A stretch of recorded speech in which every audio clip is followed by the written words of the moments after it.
आज मध्याह्नर 10टी बड़ खबर। श्रीमंदिर परिक्रमा प्रकल्प लोकार्पण 26 देशर प्रमुख देवपीठ को जीव निमंत्रण। कमिला शीत घन कुहुड़ी पाई 20 जिला को अलर्ट जारी। प्राणी उद्यान रे असंभाळ भिड़ बुलिले 45,000 पर्यटक। मांकड़ कामुड़े 8 जन पर्यटक आहत। सर्वभारतीय स्तर में ओडिया झील बाजीमात। मिस इंडिया प्रतियोगिता रे मुकुट विजयनी हेले अयना राउतराय। भिके पांड्यान को ओडिया विश्वविद्यालय परिदर्शन शीघ्र कार्य शेष करने को देइचंती निर्देश। नुआ वर्ष सेलिब्रेशन पूर्वरु एक्शन मोड रे कमिश्नरेट पुलिस और अबकारी विभाग पिकनिक प्लेस बार क्लब और पब रे चलीची जांच।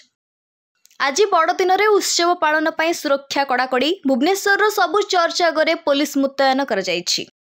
जनवरी रे ओडिशा रे होई पारे बड़ शक्ति प्रदर्शन। नवीन को टक्कर देवा को आसिबे मोदी एवं राहुल गांधी। नियंत्रण को आसुनी राउरकेला रे हईजा स्थिति। गतकाली पुणी जणे आक्रांतक मृत्यु। एपर्यंत गलाणी 16 जनक जीवन। विवाद पर मुह खोलिले यूट्यूबर कामिया जानी। कहिले मु केबे भी बीफ खाई नाही। आज मध्याह्नर 10टी बड़ खबर को एठी रखुछु। नमस्कार।